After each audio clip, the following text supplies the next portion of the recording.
Hello my dear friends, you're on the Military Summary channel, and today we will discuss the situation in Ukraine on the 9th of November of 2023.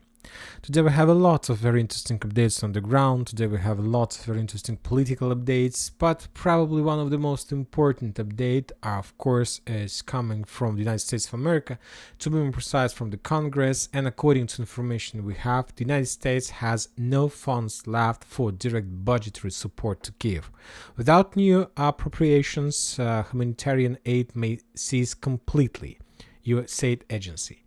And this is one of the most important updates, and just keep this update in your minds because we will return back to this piece of news in the end of this video.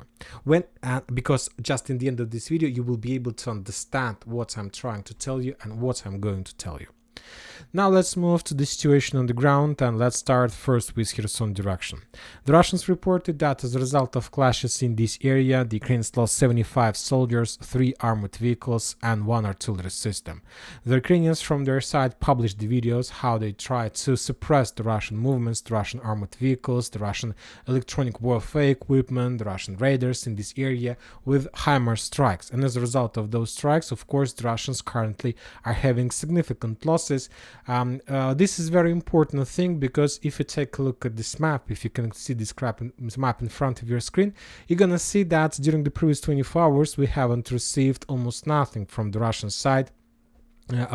When talking about the bombardments, 500 usage of 500 or let's say FPV drone strikes, and that means a lot. First of all, that means that the first phase, the first stage of clashes on the Russian bank of the river has ended.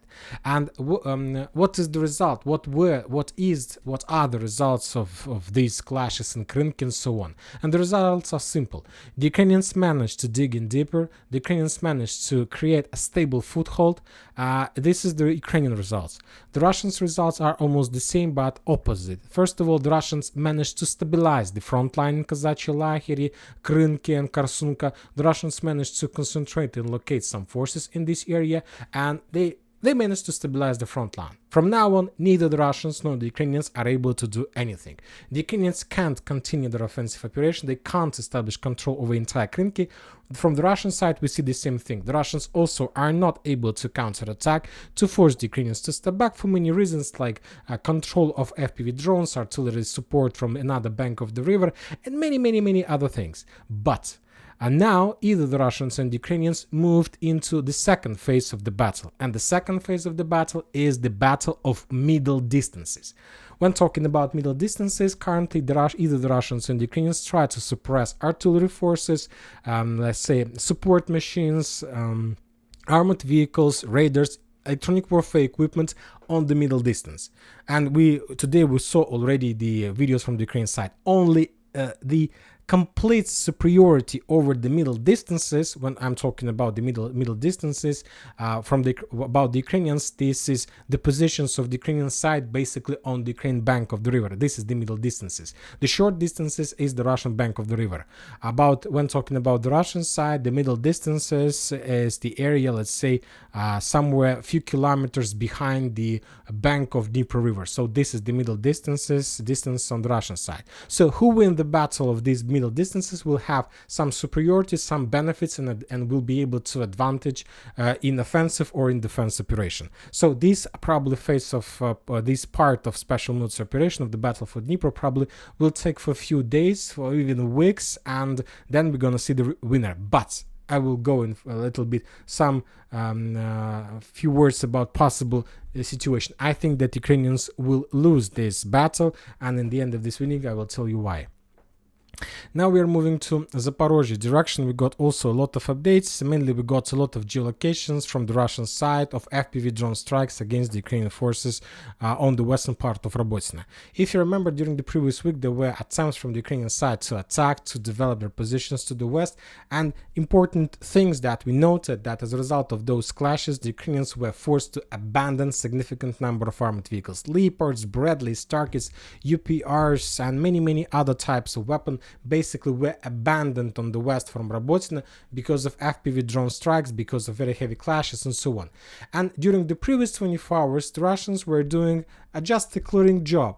there were a lot of like abandoned vehicles, and the Russians were trying to destroy those abandoned vehicles with FPV drones. This is the normal and regular practice for both sides, either for the Russians and the Ukrainians, because the Ukrainians, they abandoned those armored vehicles, but they had possibilities, they have, to evacuate, to repair, even to use. So that's why the Russians took a decision not to give the Ukrainians these possibilities.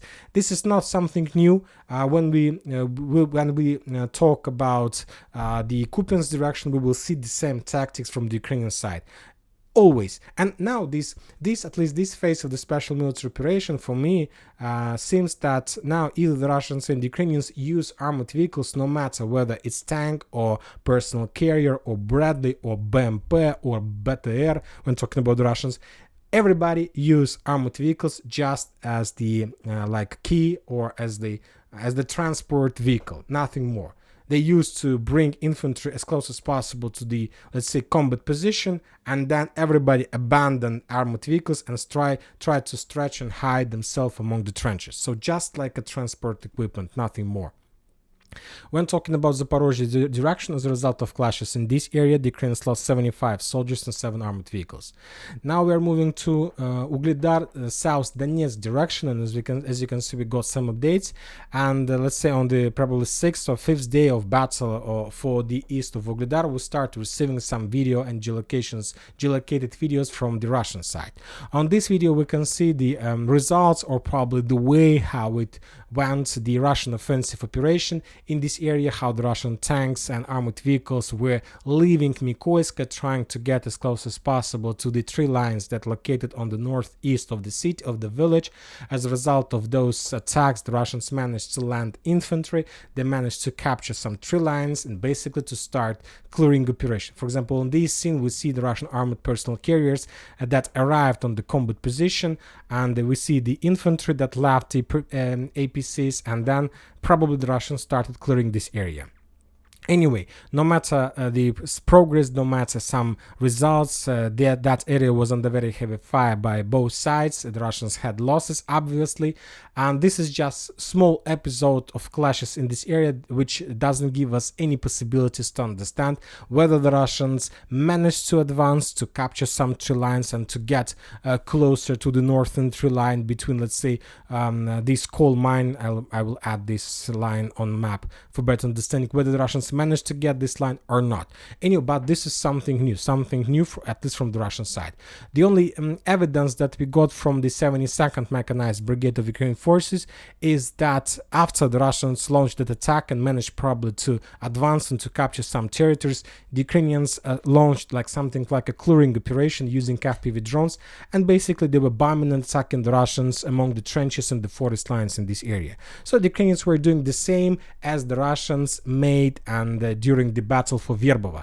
The Ukrainians during the daylight captured some territories, and during the nighttime the Russians with FPV drones were bombing the Ukrainians in the trenches. So currently this is the same situation. The Russians managed to advance, and during the night the Ukrainians were bombing them. And by the morning, very difficult to understand whether there are progress or not. Some updates are coming from Novomykhailivka.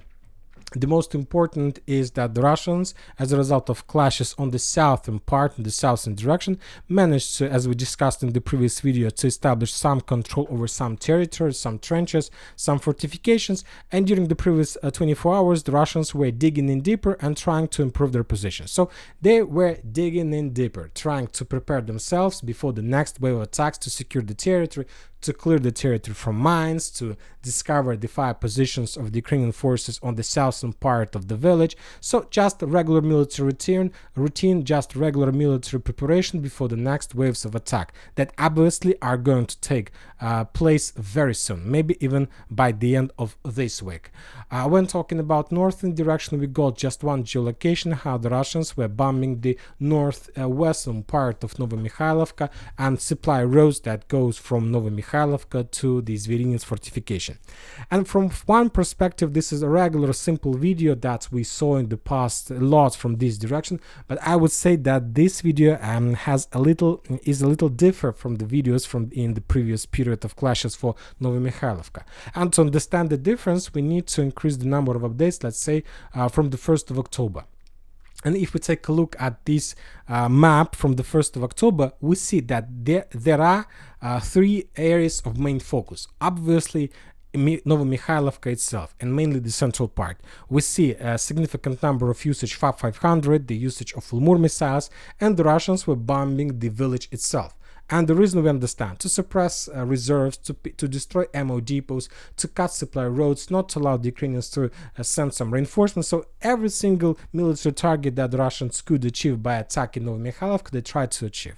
The second focus area took place on the south. We know this exactly why did that happen. Basically, the Russians were attacking in this area, trying to develop their positions, and basically the Ukrainians were trying to defend. So this is the reason of the focus of this, let's say, icon area. The third focus area is the northern part between two fortification areas, Zverynets and supply roads. As you can see, the main explosions took place right along the tree lines. And usually, and at least on this stage of special operation, and always probably, the Ukrainians, either the Russians and the Ukrainians, use the tree lines as the main supply roads. And the Ukrainians were using them to supply and support their forces in Zverynets fortifications. And we understand now the reason of this focus, at least from the northern part. But now the question is why the Russians were attacking the northeastern part of this village. I'm talking about the video that we just saw at the beginning of the entire discussion about Novomykhailivka. And there is just one explanation, and now I'll give you my own probably speculation or understanding of the situation. As I understand, based on all these things, the Russians, as a result of clashes during the previous weeks, also managed to advance at least on the northern part of Novomykhailivka. Currently, I can't tell you for sure the real progress, the real territories that are under Russian control, but as I see, according to geolocation on Novomykhailivka, I see that the Russians have moved their focus closer to the village. When talking about previous period, the Russians were trying to attack the fortifications in Zverynets and the main supply roads. And now the Russians started bombardment of village from the north, which means that they managed to advance from the north and they got closer to Novomykhailivka from the top of this village. So this is my understanding of the situation. Furthermore, the Russians published the video how they managed to discover and to destroy another armored vehicle somewhere among the fields between Pobeda and Novomykhailivka, also on this direction. Now we are moving to Marinka area, and we got very interesting videos from the south of Krasnogorovka. The video was published by the Ukrainian sources, so obviously you shouldn't expect some video with Russian progress. This is another propaganda video from the Ukrainian side, where we will see just destroyed and the Russian armored vehicles, significant losses among the Russian armed tanks, personal carriers, and of course we are not going to see destroyed Ukrainian positions. But we are not using this video for these purposes, like to calculate the loss and something like this. We use this video to understand what is happening in this direction. And according to this geolocation, we see that the Russians during the previous 24 hours made another attempt to develop their positions in the vicinity of the coal mine and on the north of Marinka. And basically the Russians tried to force the Ukrainians to step back from this foothold. The Russian attack took place something like here, it's like this. And as I understand, the Russian main goal was to establish control over these tree lines, over this small square, and to force Ukrainians to completely leave this area on the top from these two lakes, like Lake of Yubileyny. So that was the main purpose, and there is like a natural barrier, there is a bridge, and if the Russians were able to do this, of course they would reduce the barriers and the problems of their forces on the northern part of Marinka. And after that, the Russians obviously will be able to, let's say, create some trenches, some fortifications along this natural barrier and the bridge, and they will be able, after that, they would be able to change their focus and to start movements further to the west on the north of Marinka. So, and as I see, there are not much left for the Russians. They need a few more attacks. Maybe they have already done this, because one more time, that was the Ukrainian video. Maybe they have already cleared this territory, so we need to wait more, and obviously in a day or two we're going to receive the real results, if there were such results from this direction. Now we're moving to Avdiivka direction. We also got a lot of updates from this territory. And first of all, I'm still surprised, and I'm very surprised that the Russians are using Lancet strikes in this area significantly. Almost every single day we got 2 or 3 videos, geolocated videos, some ungeolocated videos from this position, how the Russians attacked another Ukrainian armored vehicle with Lancet strike. And this is very important and very interesting because this is not something like regular for Lancet.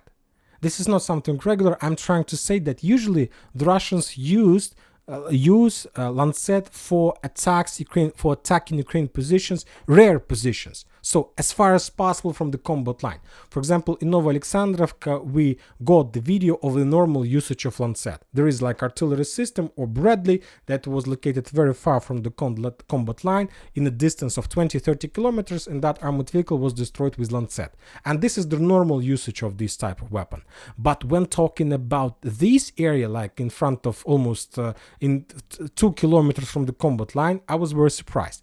But later I remembered that few days ago, or maybe a week ago, anyway, in November, we got a very interesting update that the Russians have redeployed a test group of new type of weapon, of new type of drone by the name of Scalp.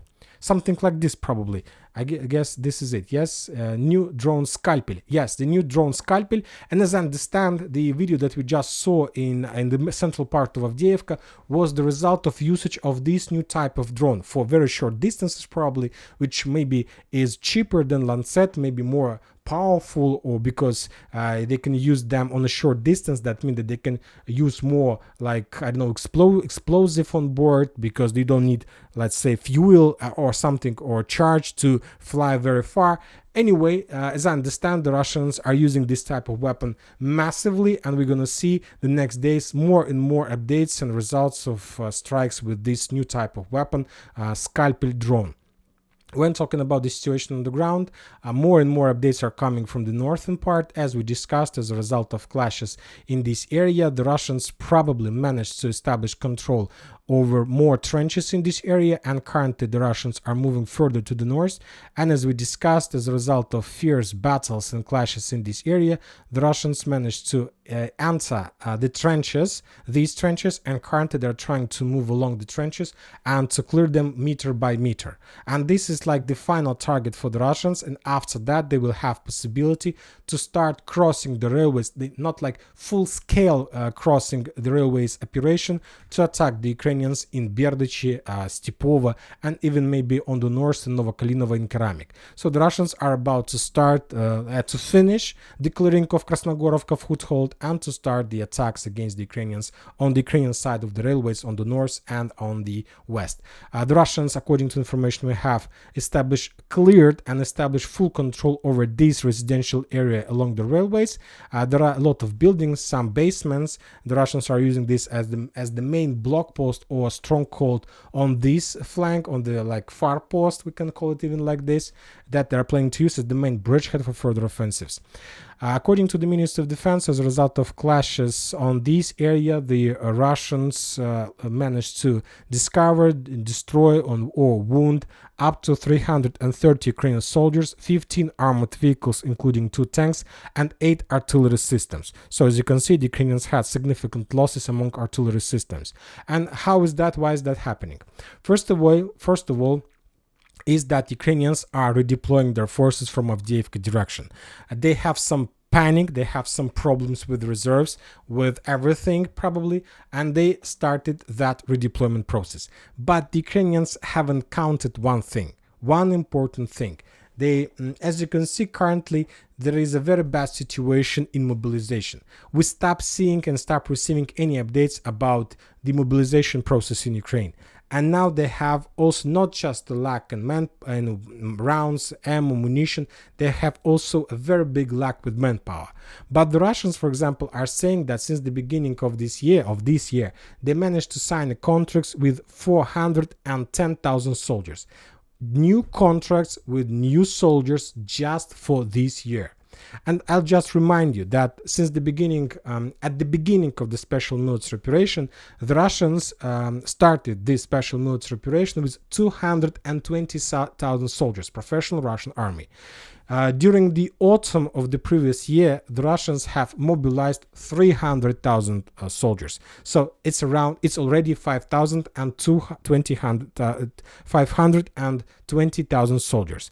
And during this year, the Russians managed to sign more than 410,000 contracts. I'm not saying that the Russians currently have 1 million army. Of course, they had losses, wounded, and so on. But just imagine yourself that since the beginning of the special military operation, the territory of Ukraine was bypassed by around 1 million army. It was a very rough calculation from my side. Of course, I haven't calculated the PMCs, the volunteers, and many other different types of military forces on this territory. The Russians concentrated significant army in this area, and now they're using their reserves. They see the Ukrainian problems, and they attack Ukraine all over the combat line, from Kherson to Zaporizhzhia, to South Donetsk, to Novomykhailivka, to Marinka, Krasnogorovka, then Avdiivka, and now we're moving to Bakhmut and Artyomovsk. And as we discussed, the Ukrainians have problems and they start redeployment of their forces to Avdiivka. And the Russians understand that they shouldn't allow the Ukrainians to do this. And just for today, we got a lot of updates that the Russians launched a massive offensive, a lot of offensives in direction of Klishchiivka and Andreevka, not with the purpose to return control over those ruins, because highly unlikely the Russians need those ruins, but the Russians need to pin down the Ukrainians and to force the Ukrainians to keep their artillery forces on this direction and not to redeploy them in Avdiivka. And this is very important. Furthermore, the sources are saying that Ukrainians understand the bad situation, the difficult situation, and they have already left Klishchiivka and Andreevka. But you shouldn't think that Ukrainians withdraw their positions or run away. No, it's not like this, because either Klishchiivka and Andreevka are the ruins. There were no long-term fortifications. There are just temporary fortifications for few soldiers, and the Ukrainians currently took a decision to, to establish their defense positions along the main defense belt that located on the hills. So currently this is the main Ukrainian defense belt, and everything that located on the right and on the south of this yellow line is gray zone. The Ukrainians don't have manpower, they don't have any wish to control these fields, because they know that the Russians will smash them as a result of attack and they will have unnecessary losses. The Ukrainians can't afford themselves unnecessary losses. Furthermore, the sources are saying that as a result of Russian attack on Klishchiivka direction, the Russians managed to restore their positions along the railways, and currently this area is under exact Russian control. Another purpose of Russian offensive operation on the south is not just to not allow the Ukrainians to redeploy forces, but also the Russians on this area created the second point of pressure. And of course, I'm talking about Berkhovka water reservoir and about the Russian progress in that area. Now let's move to the north. The Russians, according to information we have, as a result of clashes during the previous 24 hours, managed to get to the railways. Some sources were saying that the Russians managed to clear entire railways on the three lines on the top and on the south of the railways, but later we got some clarifications about this territory, and basically the Russians managed to capture just the northern part. Anyway, this is another progress for 3 days. Just for 3 days, the Russians managed to establish control over the area like the entire Berkhovka, or entire Dubovo-Vasilivka. A lot of trenches, a lot of fortifications, and we see the Ukrainians also have problems. But one more time, there are no problems from the Ukrainian side regarding the holding of the territory. No, it's not like that. The Ukrainians, and if you take a look, if you have possibility to see the terrain map of the hills and the lowlands, the Ukrainians basically are doing the same thing as they did on the south in Klishchiivka. They step back from not reliable positions towards the hills, and the hills goes something like here. So everything that on the left of this yellow line are the hills, and everything that on the right are the lowlands. So the Ukrainians understand that they don't have possibilities to fight with the Russians in the lowlands. They will have losses, and they step back towards more reliable positions. And now we'll see whether the Russians are going to use these opportunities and whether the Russians have possibilities to get on the hill and to enter Bogdanovka, because some sources have already reported that the Russians, as a result of clashes, managed to enter the outskirts of this village and to dig in deeper among the buildings on the northeastern part of the village, but we haven't received any photo of confirmation of that. Now we're moving to the north, to Kupiansk-Liman front lines. The Russians are saying that as a result of clashes on Liman area, the Ukrainians lost 160 soldiers, 11 armored vehicles and 3 tanks, but we haven't received even a single video geolocation of Russian progress, so it's very difficult to understand what exactly is happening here. Obviously, there are very heavy clashes for Makeyevka, but we can't prove it or or not or something like this. Very interesting updates are coming from the northern area, from the battle for the road between Pervomayska, Petropavlovka, Orlyanka. And the sources, the video was published by the Ukrainian side. On this video, we can see significant number of abandoned Russian armored vehicles among the fields. Most of them, as you can see, are correct and can be reusable. You need just to maybe not even to evacuate, but to get inside and to start the engine.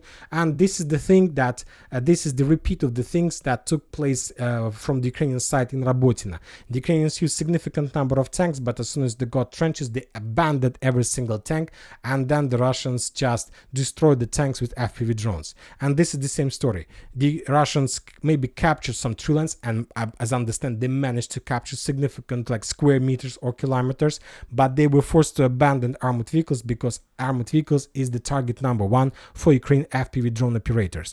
And on this scene, we see how the Ukrainians were destroying the tanks, abandoned armored vehicles, while the main Russian forces were stretched among the fields, among the tree lines, among the fields in this area. So now, one more time, as I see, the armored vehicles, either the Russians and the Ukrainians, use just for one purpose: as transport equipment to get soldiers as close as possible to the combat line. And more the vehicle is armored, the bigger distance this armored vehicle can pass. So this is the future, this is the modern war. And now let's talk about another important thing, and that's it about the situation on the ground. And now we need to return back to the piece of news that we discussed at the beginning of the video, and about the fact that the United States has no funds left for direct budgetary support to Kiev. The United States sources are saying that they have already spent 96% of the budget they received from the, according to the Congress and according to the all negotiations and all contracts. What does it mean? First of all, we have one important opinion during the previous 2-3 weeks. And our opinion based on significant number of videos of destroyed Russian armored vehicles. We saw destroyed Russian armored vehicles in Mykolaiv, a lot of tanks. We saw a lot of destroyed Russian armored vehicles in Novomykhailivka. We saw dozens of destroyed Russian armored vehicles on the north of Krasnogorovka among these fields. We saw significant number of destroyed Russian armored vehicles in the vicinity of Petropavlovka, Pershatravnevo, and so on. And all these events, also a lot of in the vicinity of Novoigorovka.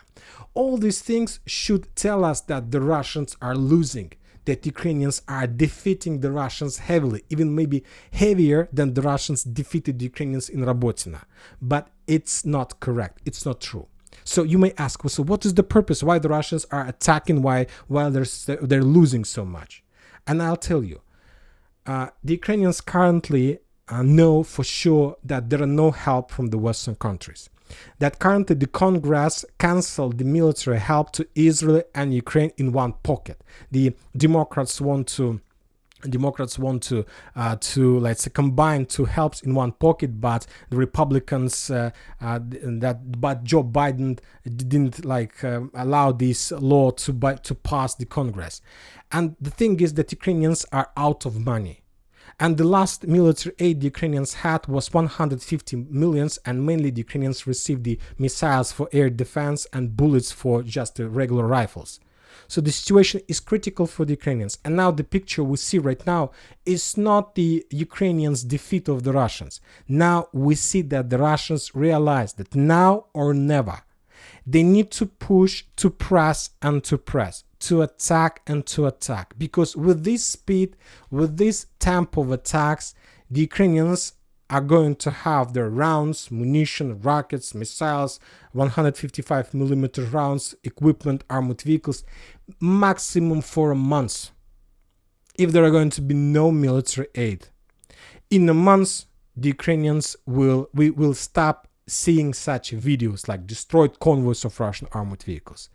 In 2 months, if there are going to be no military aid from the Western countries, and if the Russians are able to support the same pressure, we're going to see the beginning of collapse of Ukrainian front lines. Not maybe of entire, but the Ukrainians will be forced to step back. At least they will be forced to start running, because absent of military aid. And this is very important. This is the final phase. And I believe that the most important thing that the Russians are thinking about is to use this momentum, use this time while Republicans and Democrats can't agree on the military aid, and to get as much as possible. Because even if at some point the Western countries will, let's say, allow the military aid, anyway, it will take time when the Western countries will be able to bring everything necessary on the territory of Ukraine. And the Russians want to use this. And this is the reason we see so many losses, so many destroyed, because this is the pressure. And this is the attempt to force the Ukrainians to use the last rounds, the last shells, the last rockets. And sooner or later, everything will be finished. And that's it for today. Military Summary channel reminds to condemn any violence in the world. Thank you for watching. Subscribe to my channel, put your likes to my Patreon, and have a good day. Bye bye.